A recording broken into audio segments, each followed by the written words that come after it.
Então vamos lá, gente. A primeira questão que a gente vai levantar para começar a nossa semana e aquecer um pouco o assunto é lembrar algumas coisas. Eu gostaria de relembrar com vocês algumas coisas sobre a obra do Espírito Santo em nós. Então eu quero levantar essa pergunta inicial: o que é o fruto do Espírito? E eu quero responder essa pergunta sobre o que é o fruto do Espírito entre hoje e amanhã. E o primeiro passo para respondermos essa pergunta sobre o que é o fruto do Espírito é relembrarmos um pouco o que é a obra do Espírito Santo em nós. Eu espero que para você que já conhece, que já sabe as coisas que a gente vai ver agora, que você tenha uma noite tão especial quanto eu tive ao reler todos esses textos, reestudar todos esses textos e montar esses slides para dar essa palestra para vocês nessa noite. Porque isso é sempre muito gostoso da gente fazer, né? Sempre voltarmos lá atrás, relermos aquilo que fundamenta a nossa fé, de onde vem a força vital da nossa fé em Cristo Jesus e, portanto, da nossa vida. Isso é sempre muito prazeroso. E para você que talvez não conheça tudo que a gente vai falar, eu espero que seja, que traga bastante instrução e orientação para a sua vida. Então, a grande questão é o que é o fruto do Espírito e de onde tiramos esse negócio de fruto do Espírito. E o fruto do Espírito é algo sobre o qual Paulo escreveu lá em Gálatas, no capítulo 5, versículos 22 e 23. Esse é o famoso texto sobre o fruto do Espírito. Gálatas, capítulo 5, versículos 22 e 23, a parte A. O texto diz assim: mas o fruto do Espírito é amor, alegria, paz, paciência, amabilidade, bondade, fidelidade, mansidão e domínio próprio. Mas o fruto do Espírito é amor, alegria, paz, paciência, amabilidade, bondade, fidelidade, mansidão e domínio próprio. É uma lista interessantíssima, né? Aí a gente vem fazer a seguinte pergunta: será que tudo que está nessa lista é realmente bom?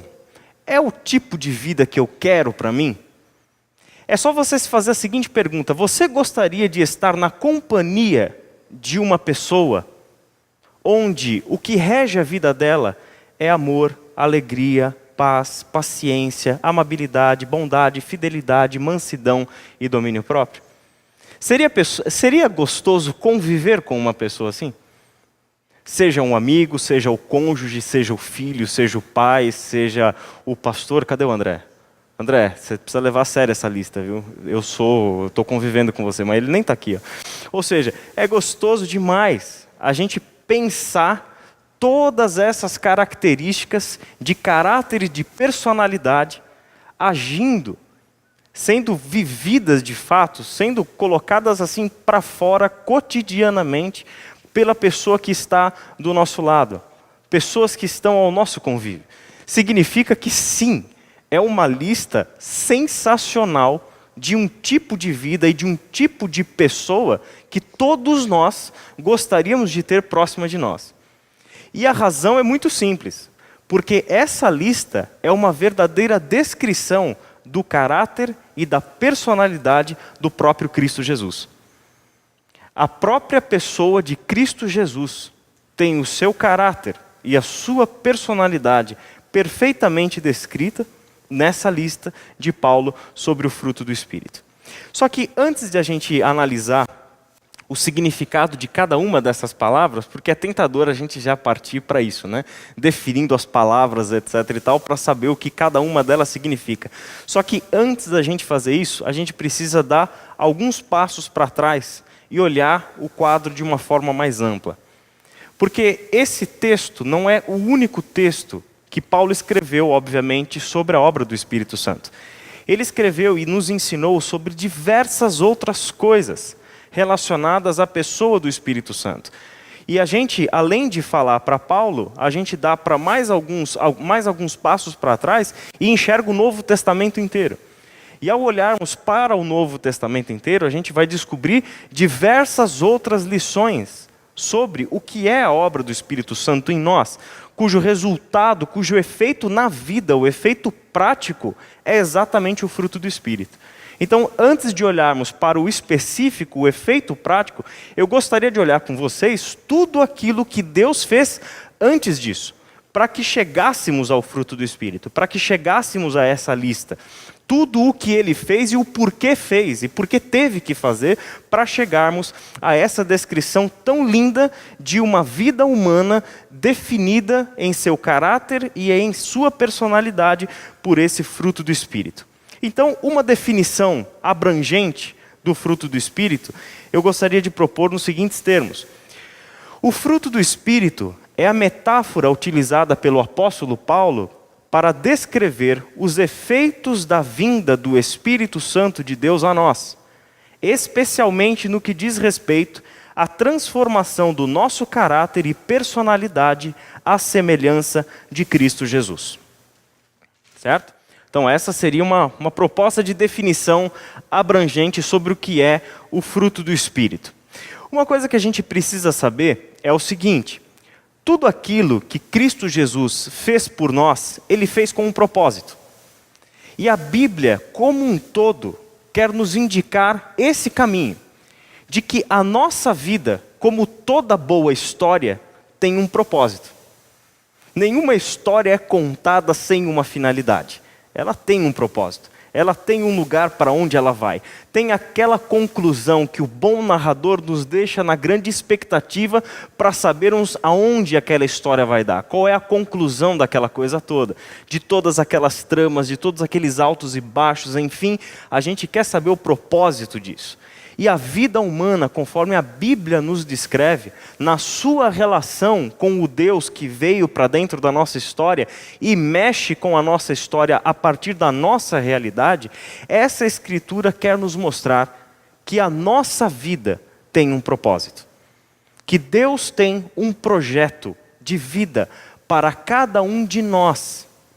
E cada um de nós tem esse projeto de vida em comum. Certo? Esse projeto de vida em comum que temos todos é descrito no fruto do Espírito. Porém, quando a gente entra no assunto dom do Espírito Santo ou dons espirituais, é esse projeto de Deus trabalhando na nossa individualidade, na nossa particularidade. Então, eu tenho o projeto comum de Deus. E esse projeto comum de Deus se encaixa na descrição de Paulo do fruto do Espírito. Ou seja, o fruto do Espírito é fruto singular e não frutos do Espírito.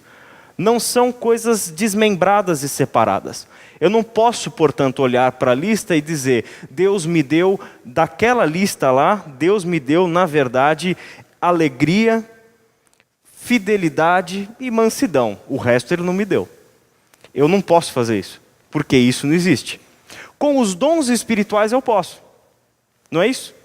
Com os dons espirituais eu olho para uma lista de dons espirituais, como a gente vai ver na quarta e na quinta-feira com o Itamir, e você vai ter lá, por exemplo, Efésios 4:11, ele designou uns para apóstolos, outros para evangelistas, outros para profetas, outros para pastores e mestres. A gente se identifica. Eu sou um desses daqui. Eu me encaixo em um desses padrões. Ou em outras listas que o Novo Testamento nos dá com uma diversidade gigantesca de dons espirituais. Ali nós conhecemos a obra do Espírito Santo na nossa particularidade e individualidade. É algo que Ele deu diferente para cada um de nós. Mas o fruto do Espírito não é diferente. É uma obra comum que Deus deu e está realizando em cada um de nós. É por isso que a gente definiu dessa forma, especialmente no que diz respeito à transformação do caráter de todos nós e da personalidade de todos nós, à semelhança de Cristo Jesus. Porque um propósito universal que Deus tem ao nos dar Cristo Jesus é que todos nós sejamos conformes à imagem do seu Filho. É exatamente essa expressão, inclusive, que Paulo utiliza lá em Romanos capítulo 8. O propósito de Deus para a sua vida, o propósito primeiro, o que encabeça a lista de todos os projetos que Deus tem para você, o primeiro item é que você seja a imagem do Filho de Deus, a imagem de Cristo Jesus. Que você se torne progressivamente uma pessoa semelhante a Jesus Cristo. Esse é um projeto de Deus para nós. Aí a gente olha para a nossa vida particular, a gente olha para as nossas dificuldades, a gente olha para os nossos pecados, para os nossos vícios, para os nossos problemas, aí a gente fala o seguinte: impossível. Impossível. Só é impossível porque a gente não entendeu a obra completa do Espírito Santo.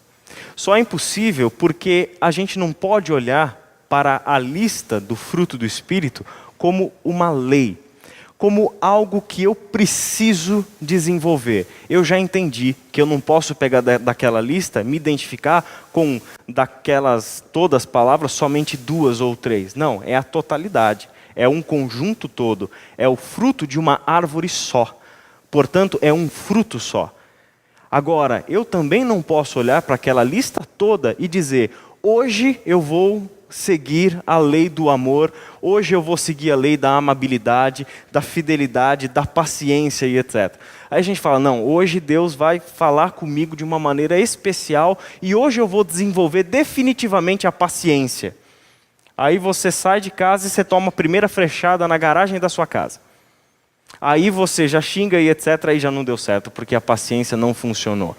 Primeiro, não existe nada de definitivamente e de imediato no fruto do Espírito. É uma transformação progressiva. E a gente precisa levar isso em consideração. Diz respeito a uma transformação, e essa transformação é uma obra contínua do Espírito Santo na nossa vida. É uma obra diária, é uma obra onde nós podemos olhar para trás da nossa própria história, da nossa própria vida e identificarmos o quanto já caminhamos, o quanto esse Espírito Santo já me transformou e o quanto ele ainda tem para transformar. Geralmente a gente se decepciona com o quanto ele ainda tem para transformar, porque ele não transforma sem a gente, como a gente vai ver.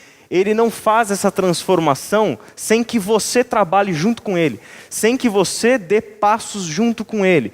E aí a gente vai descobrir que se ele nos transformou pouco, é porque eu trabalhei pouco junto com ele. O problema não está com ele, o problema está com a gente. Somos nós que não estamos fazendo a nossa parte nesse acordo. O acordo de sermos transformados à imagem do Filho de Deus. Antes da gente analisar, então, a sequência aí do fruto do Espírito, como eu disse, a gente vai começar a dar agora aqueles passos para trás e começar a olhar a obra completa.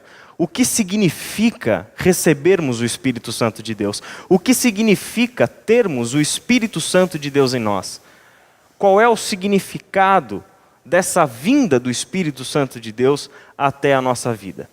E uma primeira consideração que eu quero fazer é a seguinte: o Espírito é o amor derramado em nossos corações. O Espírito Santo de Deus é o amor, e não um amor, mas o amor derramado em nossos corações.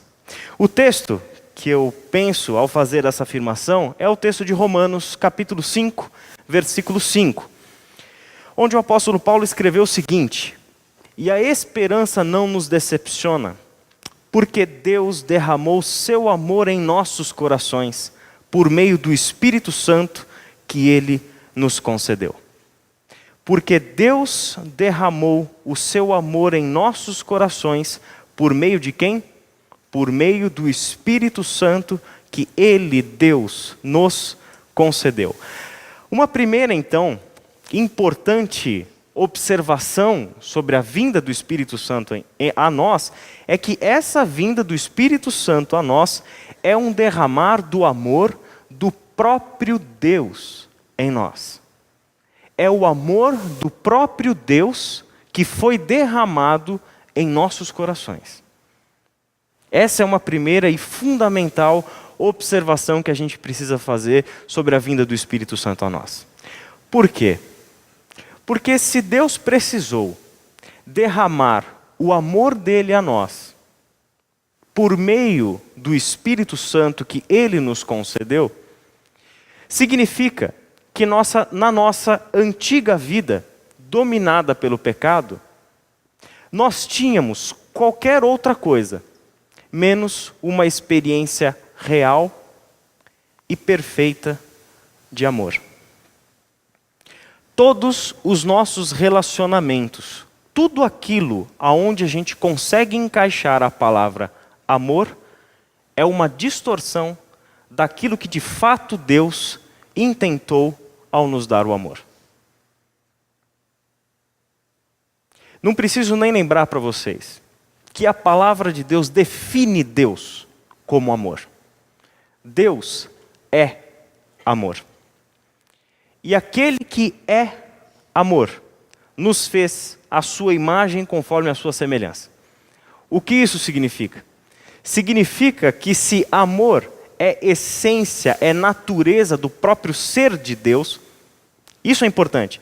Não é que Deus ama, não é que Deus possui amor, não é que amor é um sentimento que Deus possui. Não, amor é o que define o ser de Deus. Ele é amor, ele é o amor.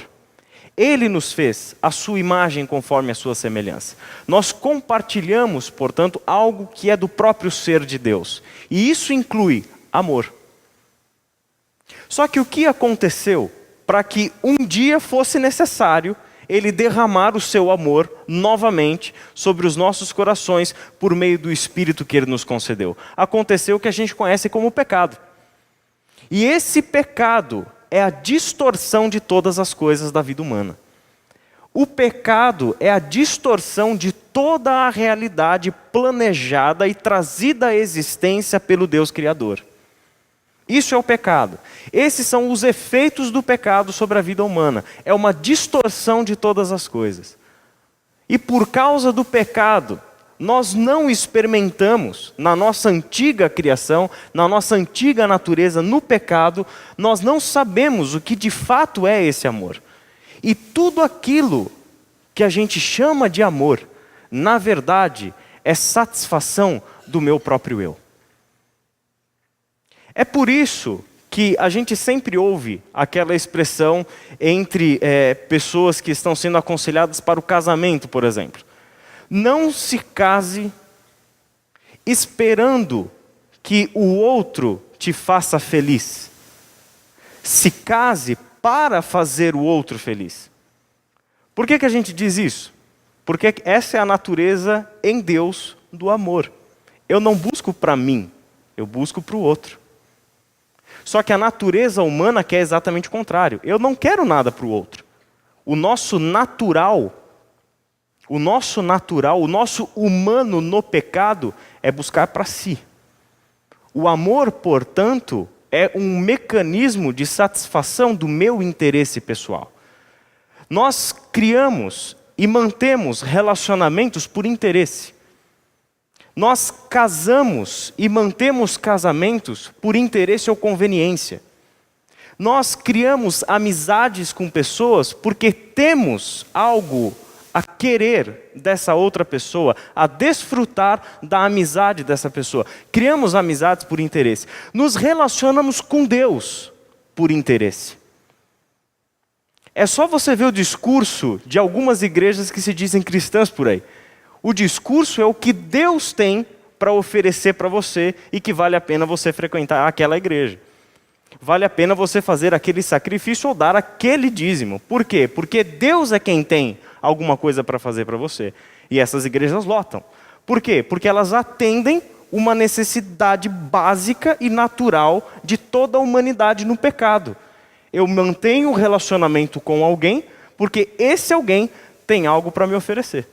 Porque esse alguém tem alguma coisa para me beneficiar. E é por isso que eu mantenho relacionamentos.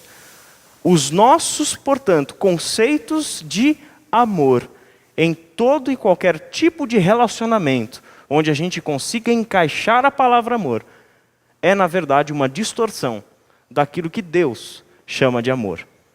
Porque não é possível que os nossos relacionamentos reflitam a imagem do próprio Deus. Não é possível que esse relacionamento, que hoje que está tudo bem, e porque amanhã a pessoa não te cumprimentou por qualquer motivo, ou não sorriu para você por qualquer motivo, você já tem um motivo para romper o relacionamento com a pessoa. Não é possível que relacionamentos que refletem, entre aspas, amor, se rompam tão facilmente, que esses relacionamentos que temos são tão frágeis, que se desfazem com uma facilidade incrível, sendo que o que mantém o relacionamento não é o que o outro tem a oferecer para você, mas o seu amor pelo outro. Então significa que esse nosso conceito de amor tem um problema muito grave.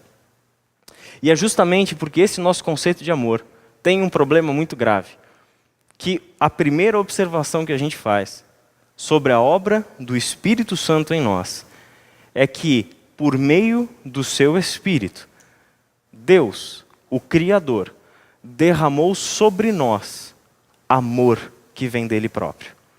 Ele derramou sobre nós aquilo que de fato ele chama de amor. Ele se derramou em nossos corações, em outras palavras. Foi isso que Deus fez por meio do seu Espírito. Esse amor, então, é o amor do próprio Deus. E se a gente falou todas essas coisas sobre a nossa visão do amor deturpada por causa do pecado, o que é esse amor de Deus? Ele é exatamente o oposto. Esse amor de Deus é aquele que doa, é aquele que se doa e não encontra limites para isso. O amor de Deus é aquele que não espera nada em troca, que não espera a recompensa, que não espera o agrado, que não espera absolutamente nada em troca. É um amor que não espera ser correspondido. Os nossos amores são amores que só se mantêm se forem correspondidos. Caso contrário, não é amor. Mas em Deus isso não existe. Ele nos ama mesmo sem que nós correspondamos a esse amor. Ele nos ama incondicionalmente, mesmo que a gente vire as costas para o seu amor e diga: eu não preciso de você, eu não quero você, inclusive eu nem creio que você exista. Mesmo assim, ele permanece amor e o amor dele permanece sobre nós. Isso é o amor do próprio Deus. E é esse amor que ele derramou sobre nós. Agora, é interessante lembrar, e a gente não vai entrar nisso ainda, mas só para lembrar, que qual é a primeira característica do fruto do Espírito? Qual é o primeiro item da lista do fruto do Espírito? Não é justamente o amor? Não é ele que puxa todas as outras virtudes, todas as outras características? É exatamente o amor.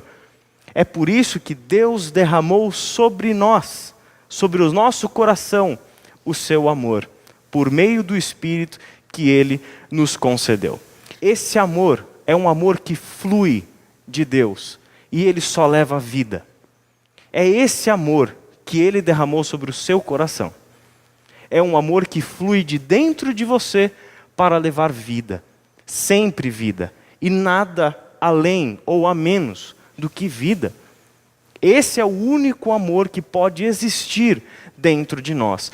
Todos os outros amores que nós temos, mantidos ou iniciados por interesse, por satisfação do nosso próprio eu, por expectativas de correspondência, por expectativa de que a pessoa amada me faça feliz ou completa, todos esses amores são amores distorcidos pelo pecado. Não é o amor que Deus derramou em nossos corações. O amor que Deus derramou em nossos corações só tem um caminho que ele faz, e é para fora, nunca para dentro. O único caminho que ele é uma via só, é um amor que só sai de dentro de nós para fora, e não o contrário. Não o contrário. Esse é o amor, portanto, de Deus por nós. A segunda observação é uma consequência dessa primeira. O amor que flui como um rio e leva a vida. Olha essa palavra de Jesus, lá no Evangelho de João, capítulo 7, versículos 38 e o 39 na parte A. Quem crer em mim, como diz a Escritura, do seu interior fluirão rios de água viva. Ele estava se referindo ao Espírito, que mais tarde receberiam os que nele crescem. O que é receber, o que é a vinda do Espírito Santo a nós? Olha o que ela representa. Aqueles que crerem em mim serão ou terão do seu interior rios que fluirão, rios de água viva, que fluem do seu interior, que fluem não para o seu interior, mas a partir do seu interior. Flui para fora, para fora. Essa é a ideia do amor. Se o amor foi derramado em nossos corações por meio do Espírito Santo que Ele nos concedeu, no texto de Romanos 5,5. E aqui Jesus está falando que a Escritura, como diz a Escritura, do seu interior fluirão rios de água viva. E João nos explica, dizendo que ele estava se referindo ao Espírito que mais tarde receberiam os que nele crescem. O que isso significa? A pessoa do Espírito Santo em nós é o próprio fluir desse amor de dentro de nós para fora de nós. E alcança quem? Toca quem? Toca o nosso próximo. Toca as pessoas que estão ao nosso redor. Contagia com vida as pessoas que estão ao nosso redor. Porque não é o meu espírito, não é a minha vontade, não é o meu pecado, não é o meu amor mesquinho e egoísta. É o próprio Espírito de Deus que flui de dentro de mim, que parte de dentro de mim e contagia as pessoas que estão ao nosso redor com o quê? Com a vida do próprio Deus. E essa imagem do rio que flui, o rio que flui com a sua água viva e alcança lugares, pessoas e etc., levando, portanto, vida, é uma imagem muito rica dentro da Escritura. Confere comigo algumas passagens onde essa ideia do rio aparece. A primeira delas, e a primeira inclusive dentro da sequência da Bíblia, aparece lá em Gênesis, capítulo 2, versículo 10, parte A.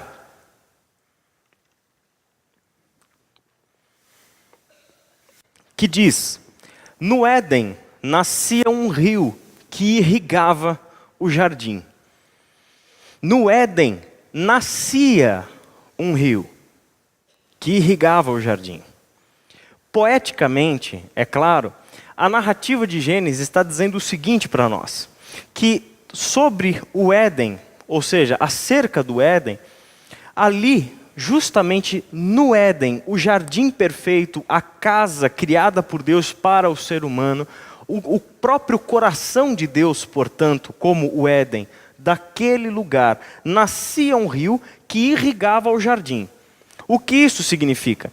Esse rio que nasce no Éden é responsável por gerar e manter a vida em todo o jardim. Daí a ideia da irrigação. A poesia é tão bem construída que o texto se preocupa em dizer para nós que naquela época ainda não havia chovido.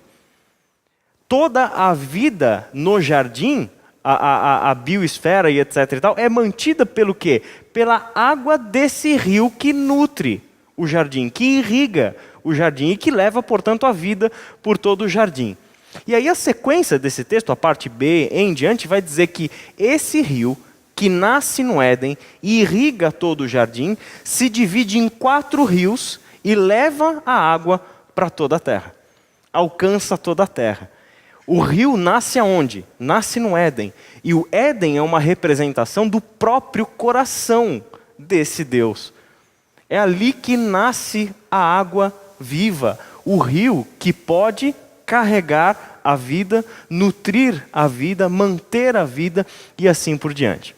Uma outra expressão poética que a gente encontra no Salmo 46 fala da alegria de se ter a água desse rio na cidade de Deus, de modo que o povo desfrute dessa água viva. Salmo 46, versículo 4. Há um rio cujos canais alegram a cidade de Deus, o santo lugar onde habita o Altíssimo. Diz que esse texto, e essa é uma teoria, eu não sei o quanto isso está certo, mas diz que essa poesia diz respeito a um cerco que Jerusalém sofreu dos seus inimigos. E esse cerco bloqueia, portanto, toda a entrada de alimento e água para dentro da cidade. E como é que a cidade resistiu ao cerco? porque dentro da cidade passavam canais de um rio de fora da cidade. Ou seja, a vida do povo foi mantida durante todo aquele longo cerco, porque dentro da cidade existiam canais de água, que nenhum cerco conseguiu bloquear o acesso dessas águas para dentro da cidade. O que essa água viva, portanto, está representando? A água que mantém a vida funcionando, a água que nos mantém vivos, a água que nos mantém bem. E um outro texto, Apocalipse 22, versículo 1. Vocês perceberam que eu peguei um do começo, um do meio e um do fim. Gênesis, Salmos, Apocalipse 22, 1. O texto diz assim: então o anjo me mostrou o rio da água da vida, que, claro como cristal, fluía do trono de Deus e do Cordeiro. Olha que coisa linda. Essa é a visão final. Inclusive o Guilherme Kerr comentou sobre isso ontem. Quer dizer, a visão final do Apocalipse, o capítulo 22, começa dizendo que o anjo me mostrou o quê? O rio. E esse rio de água da vida, clara como o cristal, fluía da onde? Do trono de Deus. É água que flui do trono de Deus, do próprio coração de Deus, do próprio ser de Deus. Aonde essa água nasce? No próprio trono de Deus. Assim como no Éden, no próprio coração de Deus. Quem nos dá essa água? O próprio Deus.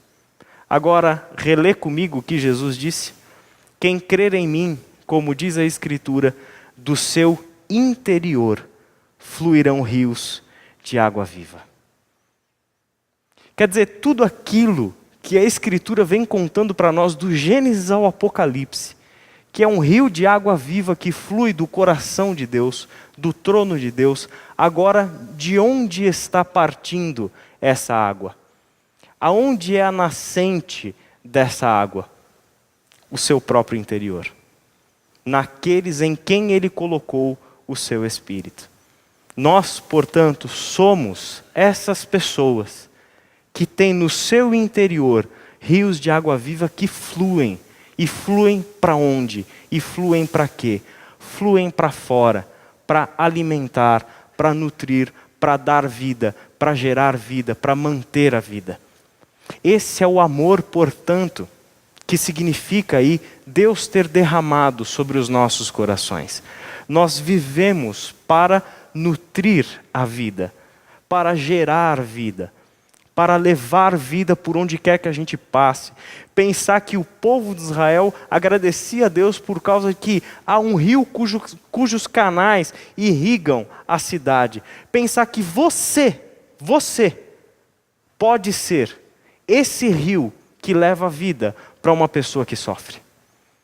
Pensar que da sua vida flui o rio de água viva, que vai matar a sede daquele que está do nosso lado e que está morrendo porque não tem água para beber. Que está desfalecendo porque não tem e não conhece água limpa, cristalina, pura e que de fato gere vida. Deus colocou dentro de você essa fonte de vida, esse rio que flui de dentro de cada um de nós. Ok? Voltando ao nosso assunto, relembrando essa palavra de Jesus para nós. Quem crer em mim, como diz a Escritura, do seu interior fluirão rios de água viva. E o comentário que João fez ao escrever o seu evangelho sobre o que significava essa palavra de Jesus. E aí João explica essa palavra de Jesus para os seus leitores, para nós, dizendo o seguinte: ele estava se referindo ao Espírito que mais tarde receberiam os que nele crescem. Tudo isso, gente, no contexto, e o ponto de partida, lembra disso, é o texto de Romanos 5,5. Que Deus derramou sobre os nossos corações o seu amor por meio do Espírito que Ele nos concedeu. Daí uma pessoa, na hora do intervalo, eu não vou falar quem foi o Anselmo que me perguntou isso, mas ele disse o seguinte: olha, eu estou assim, meio em conflito, porque eu sempre preguei para as pessoas dizendo mais ou menos assim: olha, Deus te ama como um pai e tudo que Ele espera de você é que você o ame de volta. Está certa essa afirmação? Mais ou menos. Da parte de Deus está plenamente certa. Ele te ama como um pai. e te ama incondicionalmente. Ele espera que você ame Ele de volta? Ele não espera que você ame Ele de volta. Ele não espera que você ame Ele de volta. Porque o amor dele não é igual ao nosso. O amor dele é incondicional. O amor dele é extravagante, o amor dele é escandaloso, é exagerado, é fora do comum. Né? Tem um autor que eu gosto muito, que quando ele fala da parábola do filho pródigo, ele fala o seguinte: a tradição deu um péssimo nome para essa parábola. Porque pródigo ou esbanjador não é o filho, esbanjador é o amor do pai. É a parábola do amor pródigo, do amor esbanjador. Esse é o amor que está em questão nessa parábola. Né? E a gente lembra disso, mas como assim ele não espera meu amor de volta? Se ele esperasse o seu amor de volta, sendo ele onisciente e sabendo que nós nunca retribuiríamos o amor dele da forma como ele nos ama, você acha mesmo que ele enviaria o filho dele para morrer por você? Não. Ele fez o que fez porque ele não espera o seu amor de volta. Ele fez simplesmente porque ele te ama. Simplesmente porque ele te ama. Tudo o que ele fez é a expressão desse amor dele. E a própria parábola do filho pródigo é interessante por causa disso. Porque ela começa, lá em Lucas 15, ela começa dizendo o que para nós? Que Jesus estava sendo questionado pelos fariseus e pelos mestres da lei, porque Jesus andava com publicanos e com pecadores e comia com eles. Jesus tinha comunhão com publicanos e pecadores. É claro que os fariseus intervêm em Jesus por causa do seguinte: o Senhor é alguém que fala da parte de Deus, o Senhor ensina as coisas de Deus, então não é com pecadores que o Senhor deveria andar, o Senhor deveria andar com gente que ama a Deus como a gente ama. Aí o que Jesus vem dizer? Mas eu não vim apresentar o amor do Pai para a pessoa que diz que ama a Deus. Eu vim apresentar o amor do Pai para as pessoas que não amam a Deus. E aí vem a parábola do filho pródigo. E aí nessa parábola, quando aquele filho retorna para a casa do pai, ele não retorna para a casa do pai porque ele passou a amar o pai. Ele retorna para a casa do pai por causa do seu interesse. Eu estou passando uma necessidade absurda aonde eu estou vivendo. E lá na casa do meu pai tem tudo. O que significa? Eu vou voltar para lá e ver o que acontece. Não posso mais ser recebido como um filho, mas pelo menos eu tenho a satisfação das minhas necessidades. Vou ter cama, vou ter comida, vou ter trabalho para fazer, enfim. Ele não volta para a casa do pai porque ele ama o pai. Ele volta para a casa do pai, por quê? Para a satisfação do seu interesse pessoal. E aonde é que Jesus tira o nosso chão nessa parábola? Quando ele diz que quando o pai vê o filho chegando, o pai sai correndo na direção do filho. E tudo o que o pai faz dali para frente é uma expressão do seu amor incondicional. É exatamente isso. Pensar que agora, esse amor incondicional é o amor que o próprio Deus derramou no nosso coração. Quanto a gente pensa, e uma outra pergunta que eu vou trazer amanhã, é o porquê o fruto do Espírito para nós? Ou quais os benefícios que nós temos em seguir esse conselho, essa orientação da Bíblia de vivermos pelo Espírito Santo? Por que isso? Porque a vida que a gente vai experimentar é uma vida de uma qualidade infinitamente superior. Ter esse coração onde o amor do Pai foi derramado nele, e agora a gente pode amar o nosso próximo como Deus ama. Você já imaginou você poder amar as pessoas sem esperar nada em troca? Você vai ser a pessoa mais feliz da face da terra, porque nunca ninguém vai te frustrar. Nunca ninguém vai te decepcionar. Nunca ninguém vai te trazer nenhum problema com relação ao amor, aos relacionamentos. Por quê? Porque você não espera nada em troca. Por que temos problemas nos nossos relacionamentos? Porque precisamos ser correspondidos. Esse amor que foi derramado no nosso coração quebra essa sentença que nós temos sobre nós. A sentença que o pecado colocou dentro de nós e que nos obriga a sermos correspondidos nos nossos afetos e no nosso amor. O pecado faz isso, mas Deus derramou o seu amor para quebrar essa sentença que existe sobre nós, de modo que a gente possa amar o nosso próximo livremente, sem buscar nada para nós mesmos. E o texto magnífico de Paulo sobre esse assunto, não preciso nem dizer, 1 Coríntios capítulo 13. Ali nós temos a descrição do amor que Deus derramou sobre o seu coração. Que seja essa sua leitura quando você chegar em casa, antes de dormir hoje, tomando um chazinho agradável, lendo esse texto, de que aquele amor que Paulo descreve em 1 Coríntios 13, é o amor que Deus já derramou sobre o seu coração. Só que quando a gente olha para isso, e eu prometi que as coisas passariam por um pouco de problema daqui para frente, é pensar o seguinte, que sim, nós temos dentro de nós esse rio de água viva que flui do nosso interior. Temos dentro de nós esse amor de Deus, do próprio ser de Deus que foi derramado no nosso coração. Sim, temos tudo isso. Mas a mesma Bíblia, que me diz todas essas coisas que a gente viu até agora, é a mesma Bíblia que nos descreve da seguinte forma: ora, as obras da carne são manifestas: imoralidade sexual, impureza e libertinagem, idolatria e feitiçaria, ódio, discórdia, ciúmes, ira, egoísmo, dissensões, facções e inveja, embriaguez, orgias e coisas semelhantes. Eu os advirto, como antes já os adverti, aqueles que praticam essas coisas não herdarão o reino de Deus. Como pode uma coisa dessa? Como pode uma coisa dessa?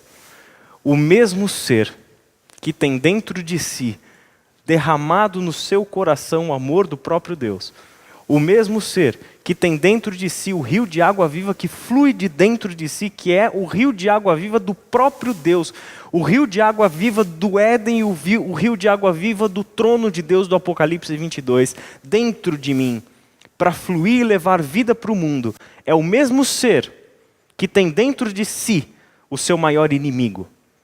O seu maior inimigo. Porque paradoxalmente, nós temos a nova natureza no Espírito Santo de Deus. E aqui é importante lembrar o seguinte: quem é que tem essa nova natureza? Quem é que possui o Espírito Santo de Deus dentro de si? O Novo Testamento é muito claro e não nos deixa muitas margens para pensarmos fora desses parâmetros. Primeiro, a pessoa que tem a nova natureza em Cristo Jesus, portanto, tem o Espírito Santo de Deus habitando dentro dela, é a pessoa que ouviu o Evangelho de Cristo, ouviu o seu chamado para o arrependimento e crer nele. E essa pessoa decidiu crer em Jesus Cristo como seu Salvador e o seu Senhor. E a partir dessa decisão de que, de hoje em diante, Cristo Jesus é o meu Senhor e o meu Salvador, todo o meu esforço, toda a minha vida é para submeter a minha mente e o meu coração ao seu ensino. Para aprender e obedecer tudo aquilo que Jesus nos ensina sobre a vida. Essa é a pessoa que, de acordo com o Evangelho, recebe o novo nascimento. O novo nascimento está exatamente aí.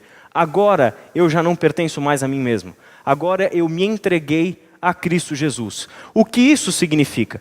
A imagem que o próprio Paulo usa em Gálatas capítulo 2, versículo 20 para frente é o seguinte, que a vida que eu agora vivo já não é mais minha. Por quê? Porque eu morri, fui crucificado com Cristo. Acabou. A minha antiga vida foi crucificada junto com Cristo. E quem voltou à vida? Quem ressurgiu com Cristo? Um novo ser. Esse novo ser tem o sopro de vida do Espírito Santo de Deus, onde o pecado já não domina mais sobre mim, mas a minha vida está sujeita a Cristo Jesus. Na minha antiga vida, o meu Senhor, o meu dono, quem determina quem eu sou, minha identidade, meus pensamentos, minhas inclinações, minhas ações, é o pecado. Na minha nova vida, quem determina quem eu sou, quem diz quem eu sou, quem me dá, portanto, uma identidade, quem preside os meus pensamentos, quem preside o meu coração, as minhas inclinações, a minha vontade, já não é mais o pecado, mas é Cristo Jesus. E como ele faz isso? pela presença do Espírito Santo dele em nossos corações. Nesse amor que foi derramado em nossos corações. Nesse Espírito que é o rio de água viva que flui de dentro de nós, do nosso interior. É exatamente aqui, portanto, que reside uma explicação necessária. Não é qualquer pessoa, portanto, que possui essa nova vida.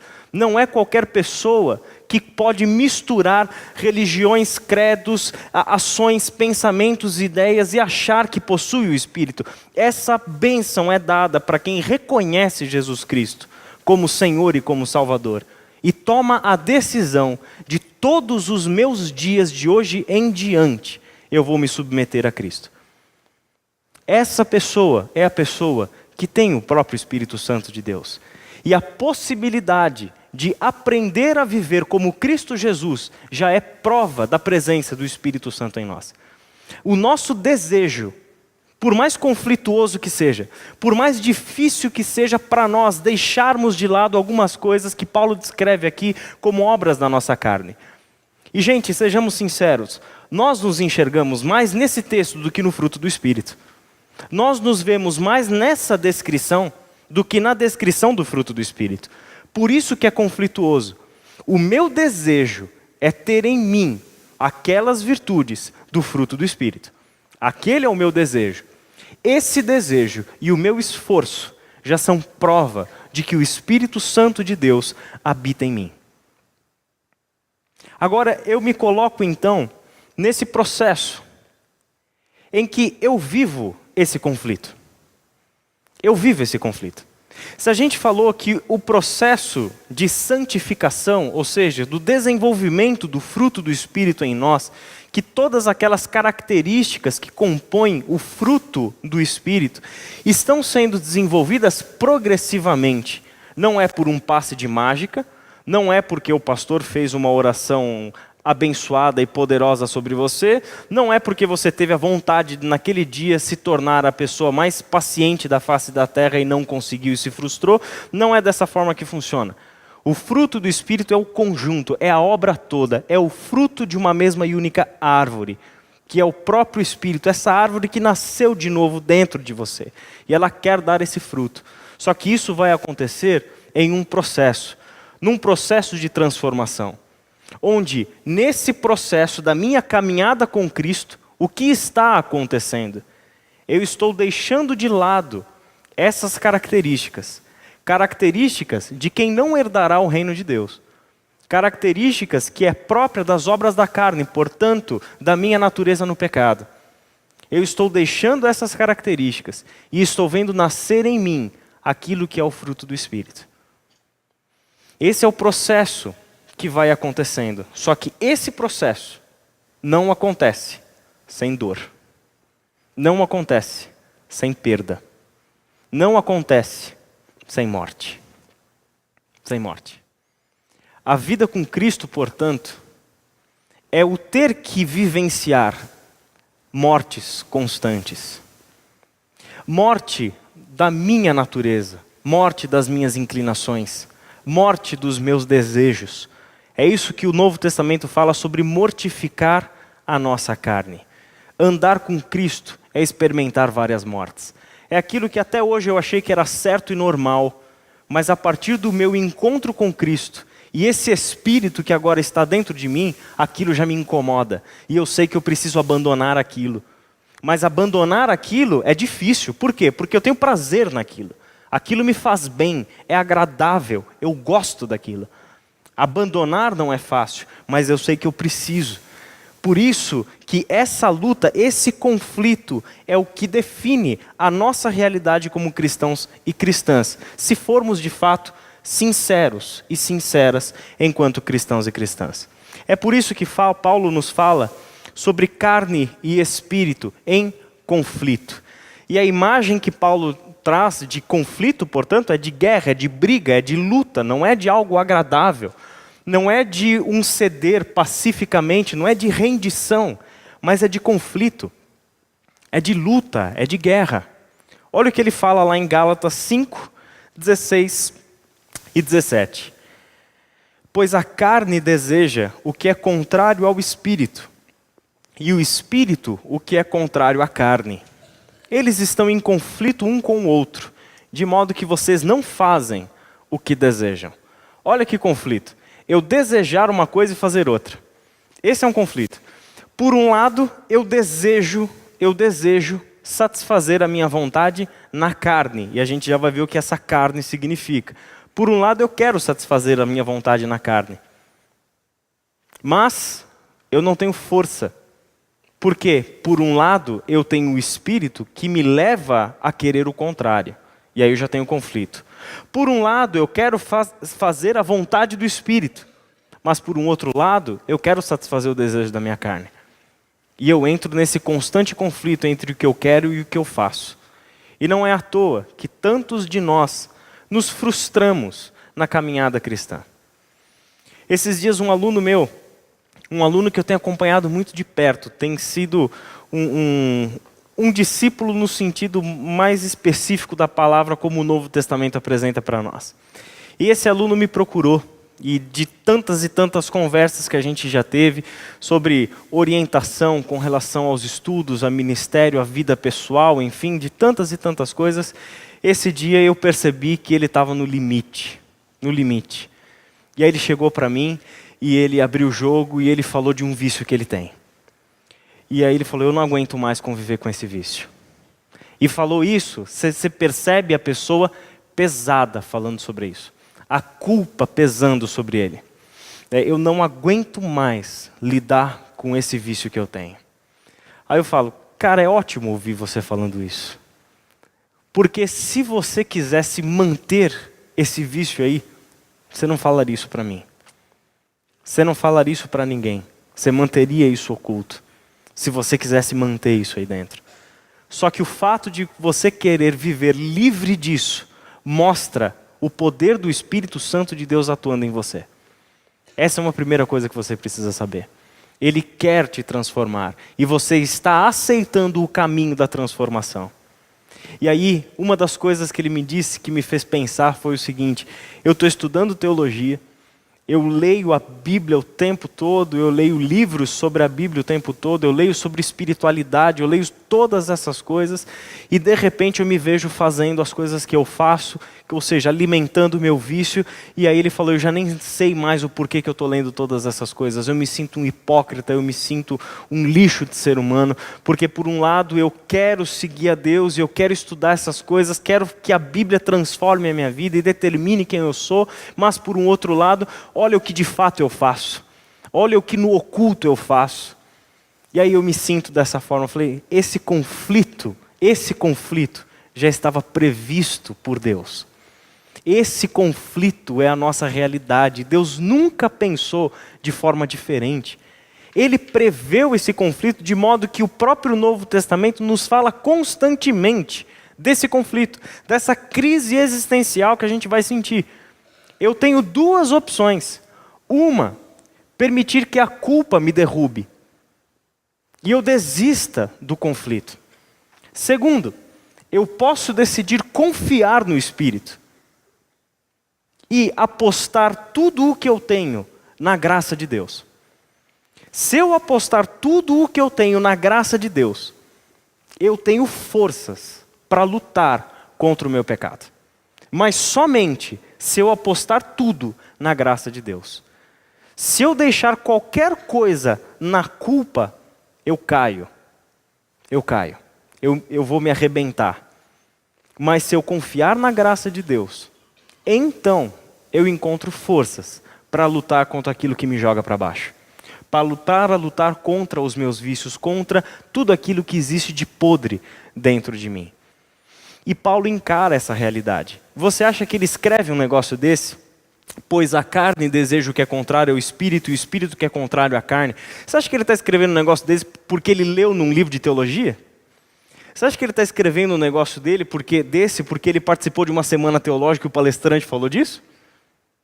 Sabe por que ele está escrevendo? Pois a carne deseja o que é contrário ao espírito, e o espírito que é contrário à carne, e eles estão em conflito um com o outro, porque essa é a própria experiência dele. Ele sabe porque ele vive isso. Ele sabe porque ele tem em si esse conflito. Em Romanos, ele vai dizer exatamente isso. ele mostra e expõe esse conflito que ele tem dentro dele, de que ele não consegue fazer aquilo que ele deseja.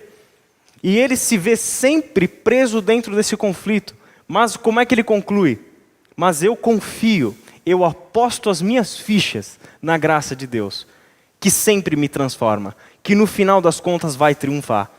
Não sem o meu esforço, não sem o meu trabalho, mas se eu apostar na graça de Deus, eu encontro forças para continuar lutando. Se eu for para o lado da culpa, então eu já não tenho mais forças alguma. Todas as minhas forças que me restavam foram plenamente minadas.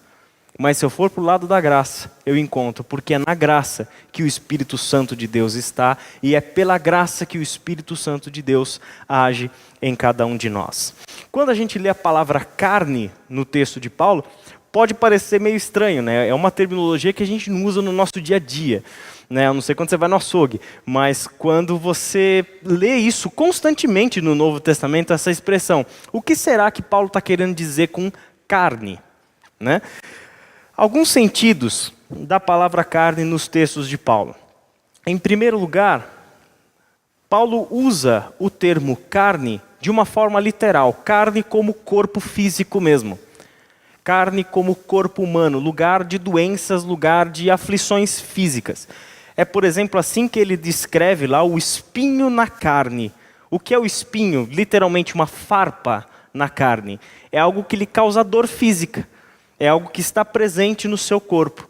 Em Gálatas, capítulo 4, versículo 13, ele fala de uma doença que ele tem. Que doença ele tem e tem aonde? Ele tem uma doença nas vistas e isso é o quê? A sua própria carne, o seu próprio corpo.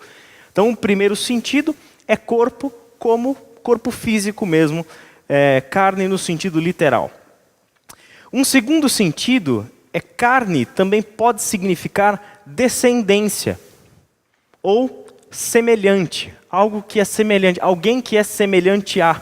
Por exemplo, Gálatas capítulo 4, versículo 23, diz assim, o filho da escrava, falando de Agar, o filho da escrava nasceu de modo natural, mas o filho da livre nasceu mediante promessa.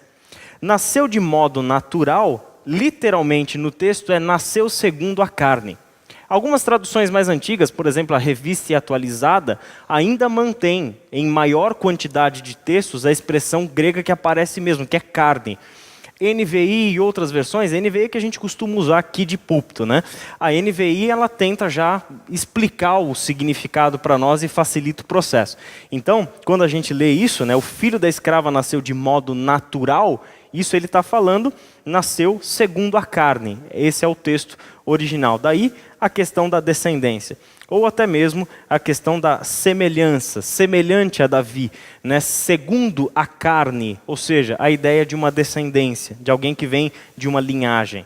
Um terceiro sentido é que carne é representação da raça humana e até mesmo da pessoa, traz a ideia de humanidade, traz a ideia de pessoa.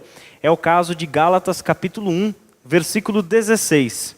Lá ele fala que quando foi da vontade de Deus revelar o seu Filho em mim, para que eu o pregasse entre os gentios, sem detença, não consultei carne ou sangue. E aí, obviamente, pela palavra detença, você sabe que eu não estou lendo na NVI, eu estou lendo na Revista Atualizada. A NVI não usaria uma expressão como detença, né? Então, sem detença, não consultei carne ou sangue. Aí você fica pensando, não, uma pessoa que nunca leu a Bíblia, abre a Bíblia e lê, não consultei carne ou sangue. Eu falei, meu, o que ele está falando? O que significa consultar ou não consultar carne ou sangue? Né? A ideia ali é simplesmente pessoa. Eu não consultei pessoa alguma, não consultei ninguém. A ideia é de ser humano, de pessoa propriamente dita. Mas um quarto uso, e é o que mais aparece nos textos de Paulo, é que carne se refere à natureza humana no pecado. A nossa humanidade pecaminosa. Esse é o sentido de carne que ele fala lá em Romanos, capítulo 8, versículo 3. Porque aquilo que a lei fora incapaz de fazer, por estar enfraquecida pela carne, por aí vai. Aquilo que a lei fora incapaz de fazer, por estar enfraquecida pela carne. O que é estar enfraquecida pela carne? É estar enfraquecida pela nossa natureza pecaminosa. A lei foi incapaz de fazer porque ela estava enfraquecida pela nossa natureza no pecado. E também é exatamente nesse sentido que Paulo usa a palavra carne lá no texto que a gente leu sobre as obras da carne.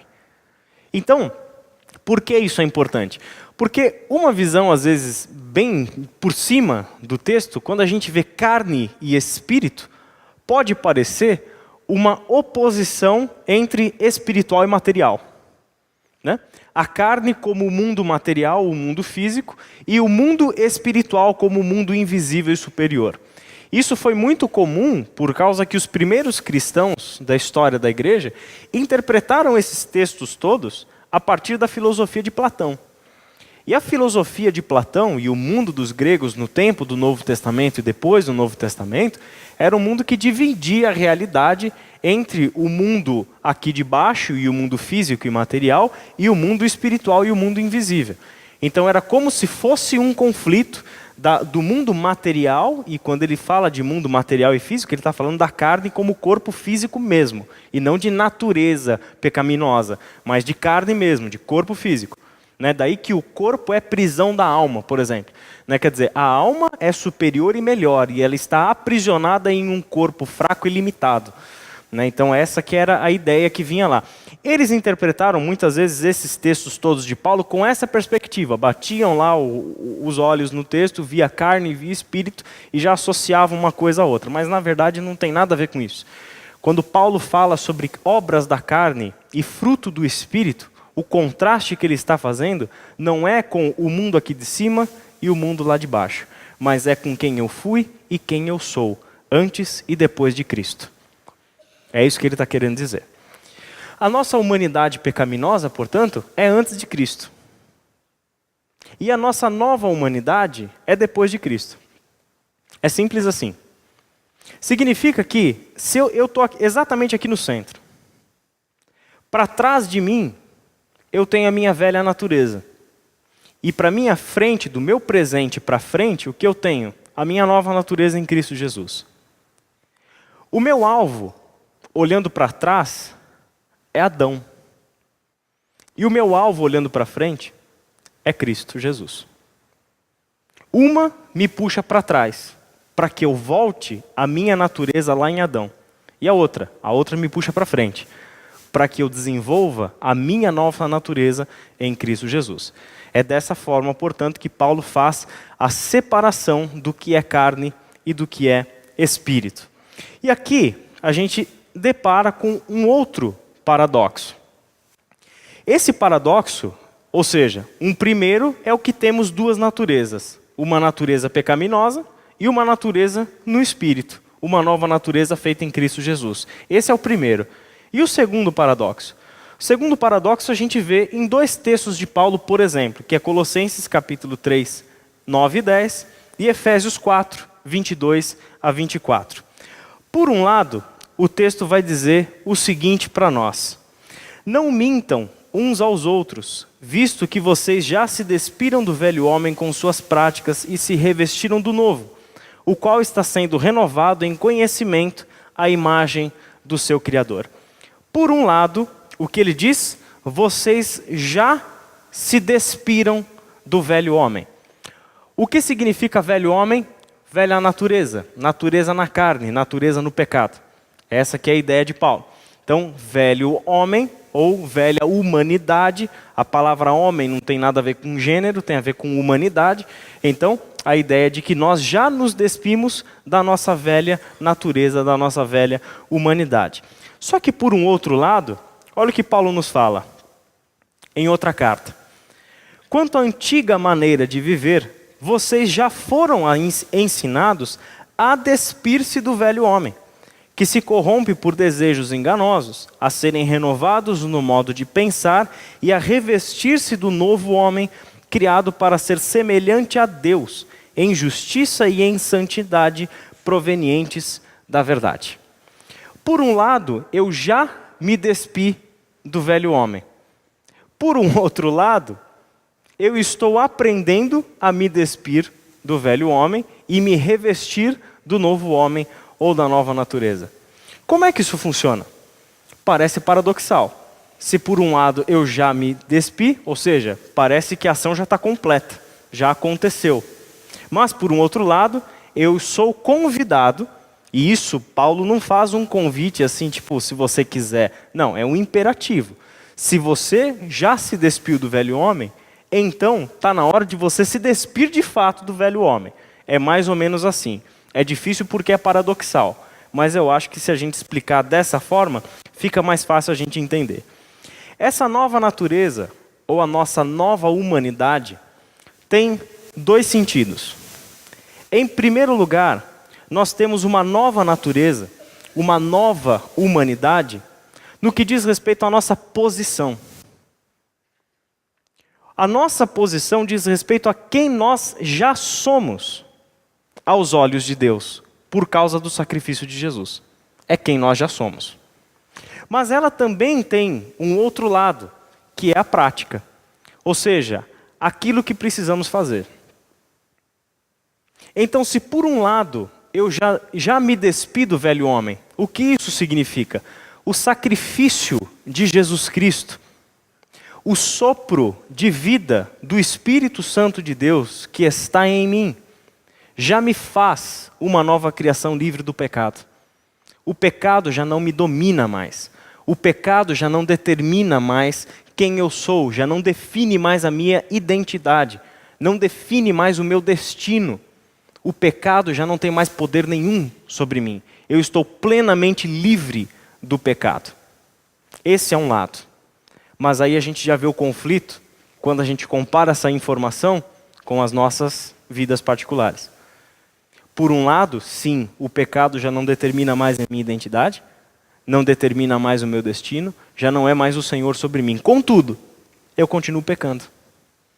Não é isso? Ou só eu? Ah bom. Todos nós temos esse problema. Por um lado, é isso mesmo. Porque, por um lado, a nossa posição já é de nova criação. Não é pelo que você fez. Não é por causa dos seus méritos. Não é pela sua qualidade moral. Não é pelos seus atos de justiça. Não é por isso. A sua posição, a sua nova humanidade é graça de Deus. Ele te deu isso. Aonde? No sacrifício de Cristo Jesus. Ele te fez uma nova criação. Isso é o que a gente chama de regeneração. Ele te regenerou, Ele te deu uma nova natureza. Isso é algo que Ele já fez por você. Esse é um primeiro aspecto da coisa toda. Ele fez essa obra. Ou seja, eu não adquiro a nova humanidade pelas minhas ações. Essa humanidade já me foi dada como um presente. Esse presente vem do sacrifício de Jesus Cristo por nós e do sopro de vida do Espírito Santo de Deus em nós. É ali que está a nossa nova criação. Um texto importante, abra aí sua Bíblia em 2 Coríntios, capítulo 5. Lembrando, semana teológica, fruto do Espírito, dons espirituais, é importante que você traga a sua Bíblia. Porque às vezes a gente lê para basear algumas coisas que a gente fala e tal. Então a Bíblia continua sendo um instrumento importante para a nossa fé cristã e etc. 2 Coríntios, capítulo 5, versículo 15. Não, vamos ler o 14. 14 e 15 primeiro. Pois o amor de Cristo nos constrange, porque estamos convencidos de que um morreu por todos, logo todos morreram. E ele morreu por todos, para que aqueles que vivem já não vivam mais para si mesmos, mas para aquele que por eles morreu e ressuscitou. Esse é um primeiro ponto que resume o que a gente falou até agora nessa noite. Ele morreu por todos nós. Logo, todos aqueles que creram em Cristo Jesus morreram com ele. E por que morreram com ele? Não é para permanecer morto, muito pelo contrário. É para ganhar a verdadeira vida de Deus. Entende? Essa é a morte que a Bíblia quer produzir em nós, que a Escritura quer apontar para nós o caminho dessa morte. É uma morte saudável, é a morte do nosso eu, é a morte de quem somos, é a morte do nosso ego, é a morte da nossa natureza no pecado. E é uma morte diária, porque essa é a morte que gera vida. Por isso que ele diz, ele morreu para que todos aqueles que agora vivem, portanto, já não estão mortos, mas vieram à vida com ele. Ele morreu para que aqueles que agora vivem já não vivam mais para si mesmos. Lembra do que a gente falou do nosso conceito de amor no pecado? É viver para si mesmo, é querer tudo para si. Eu atraio, é como se eu fosse um ímã, onde eu quero atrair tudo para mim. Tudo para mim. Mas aí que nessa nova vida o que acontece? Eu já não vivo mais para mim mesmo. Mas eu vivo para quem? Eu vivo para aquele que por eles morreu e ressuscitou. Uma pergunta que você pode fazer então para mim é o seguinte, não, peraí, então não tem essa de viver para o próximo, é viver para Jesus. Não é isso? São coisas diferentes. O que o texto está falando é que agora eu não vivo mais para mim mesmo, eu vivo por aquele que morreu por mim. Eu vivo por Jesus. Daí é interessante, deixa esse texto aí marcado e abre lá em Colossenses.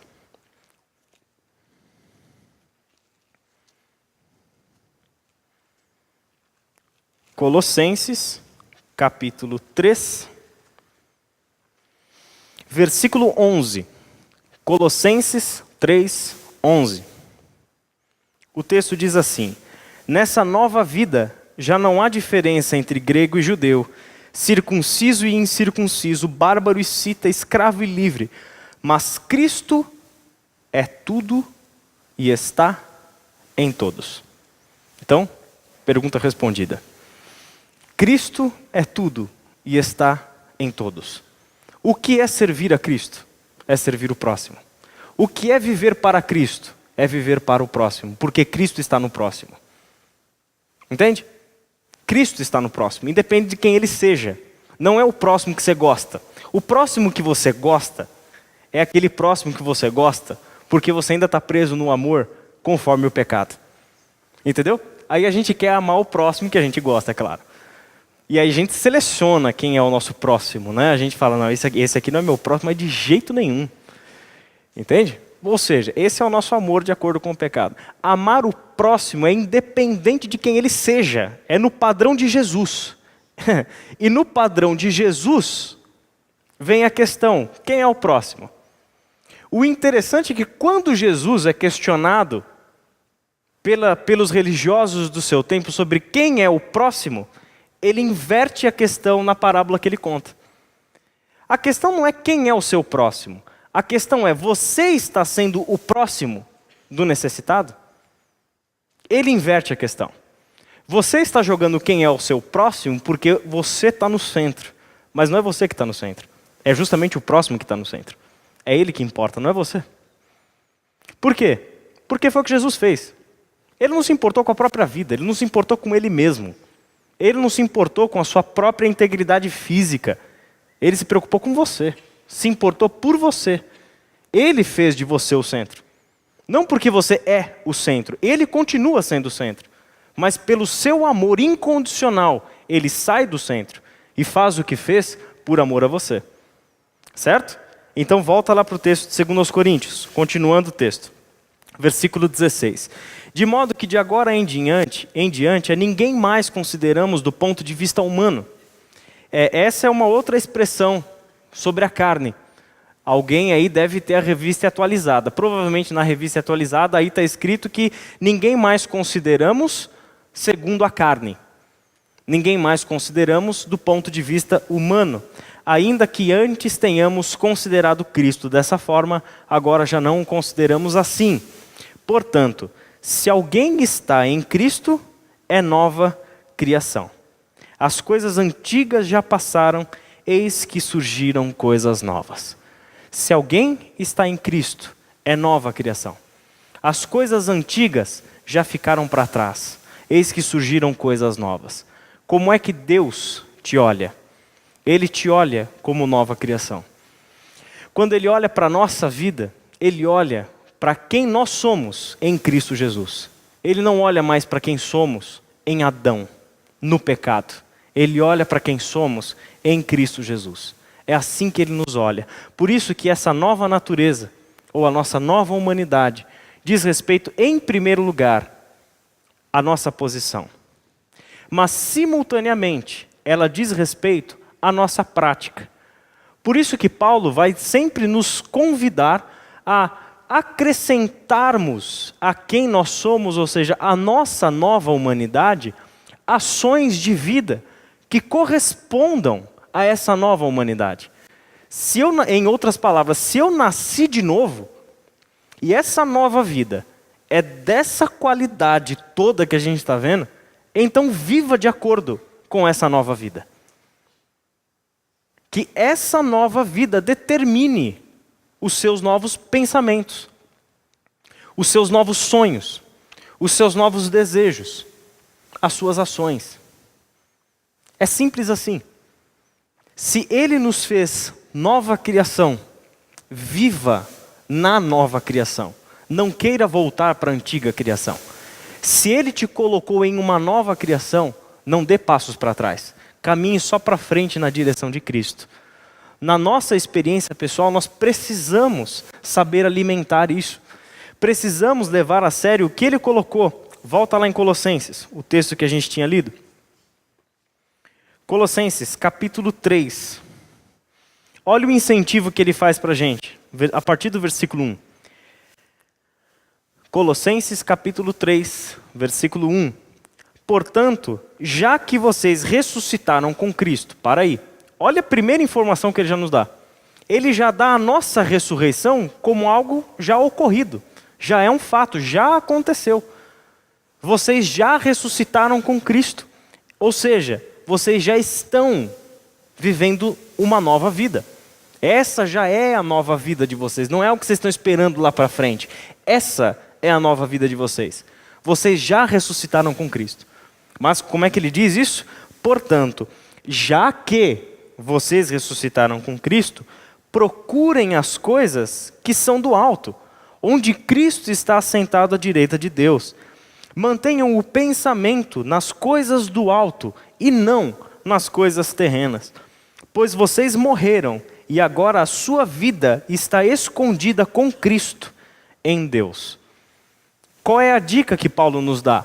O caminho agora é o seguinte: já que eu morri e ressuscitei com Cristo Jesus, eu estou em Cristo Jesus. Sou nova criação. Essa já é a minha nova vida. O que eu preciso fazer? Eu preciso tomar alguns cuidados. Eu preciso me cercar de alguns cuidados. Por quê? Porque essa nova vida não me fez uma lavagem cerebral. Eu continuo trazendo em mim, na minha mente, no meu coração, eu continuo trazendo em mim uma bagagem gigantesca das minhas más experiências da minha antiga vida.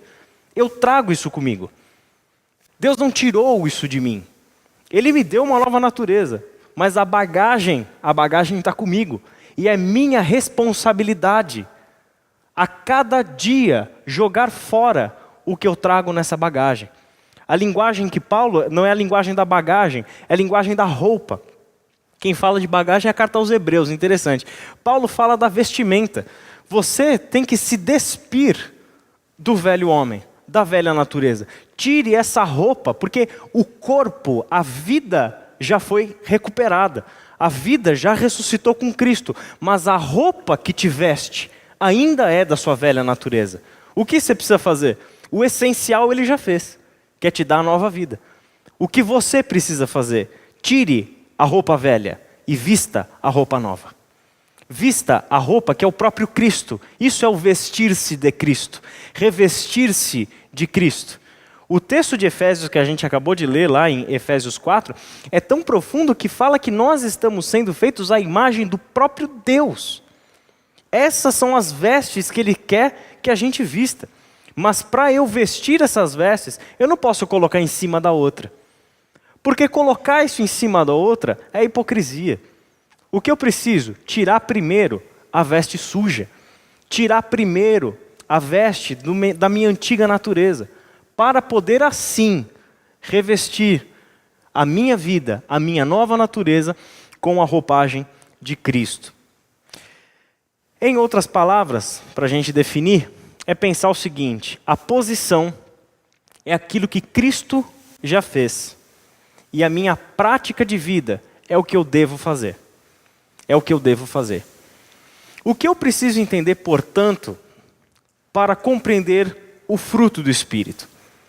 É entender que a obra do Espírito Santo em nós, que a Bíblia chama de santificação, a obra do Espírito Santo em nós não acontece sem o nosso esforço.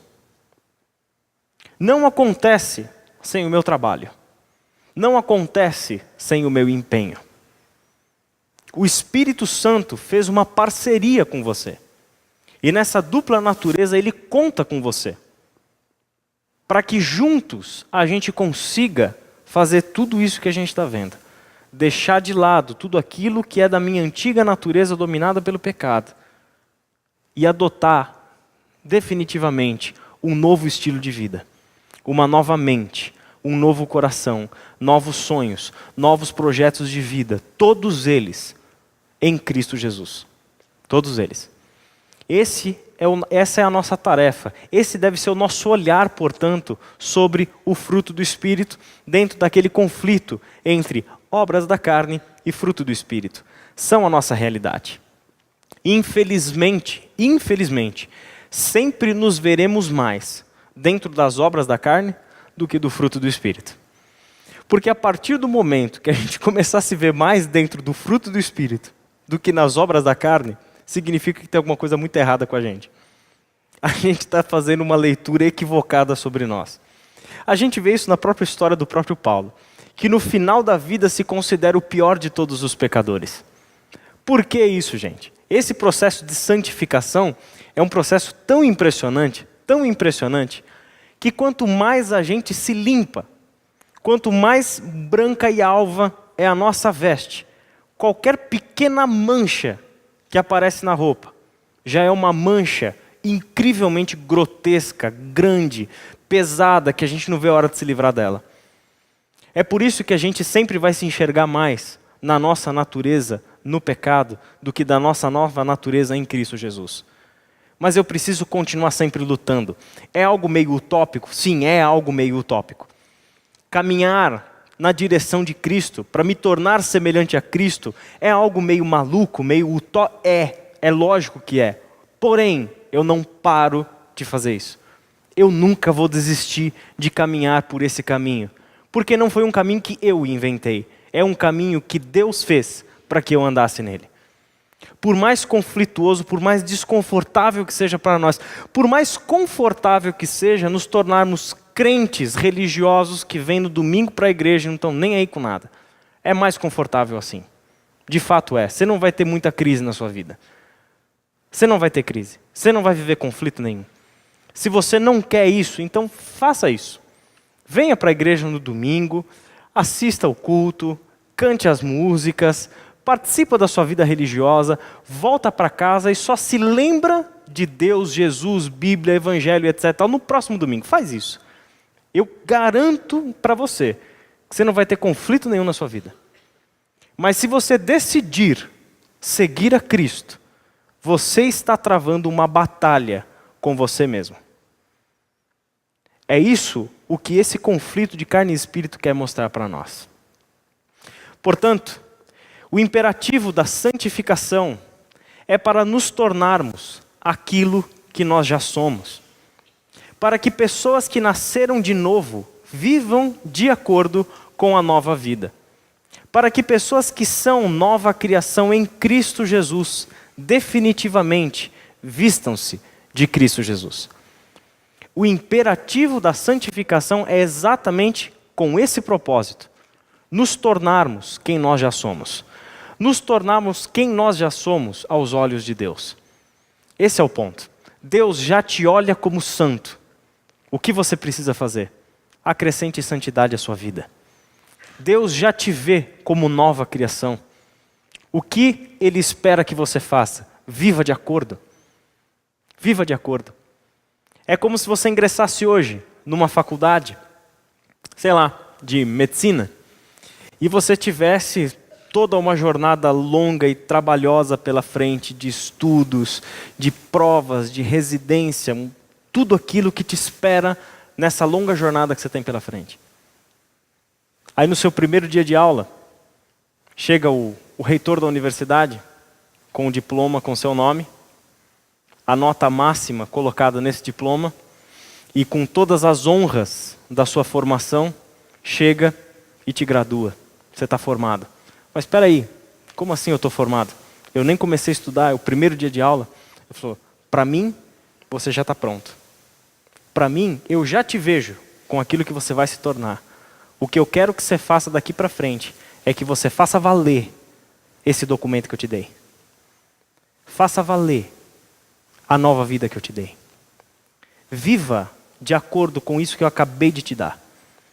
É esse o imperativo da santificação. Ele te deu a santidade. Para quê? Para que você viva fazendo valer a santidade que Ele te deu. Ele te deu a nova vida. Para quê? Para que você viva em novidade de vida. Esse é o chamado dele para nós. E essa deve ser, portanto, a perspectiva que a gente deve ter sobre o que é o fruto do Espírito que a gente vai continuar estudando amanhã. Certo? Pessoal, até amanhã. Não se esqueçam dos recados que eu dei para vocês, especialmente o da caixinha da Semana Teológica, o André está me cobrando lá atrás. E antes da gente ir embora, vamos fazer a nossa oração de despedida. Pai querido, muito obrigado pelo tempo que tivemos, obrigado porque o Senhor fez tudo isso por nós, o Senhor nos deu essa nova vida, o Senhor nos deu um encontro tão especial e inesperado com a Tua graça e com o Teu amor. E a gente não tem como continuar sendo as mesmas pessoas, Pai, ao conhecermos o Teu Evangelho. Ao sentirmos na nossa vida o sopro de vida do Teu Santo Espírito. É impossível permanecermos os mesmos, Pai. Por isso que o que a gente pede, Senhor, é que a Tua graça continue atuando em nós. Que o Teu Santo Espírito continue a nos convencer do nosso pecado, da nossa antiga natureza que ainda reina tanto sobre nós. Para que o Teu Santo Espírito de fato produza, Senhor, na nossa vida a transformação e que sejamos de fato a imagem de Cristo Jesus. É isso que nós oramos, Pai. Nos despede debaixo da Tua graça, do Teu cuidado, da Tua proteção. Em nome de Jesus. Amém.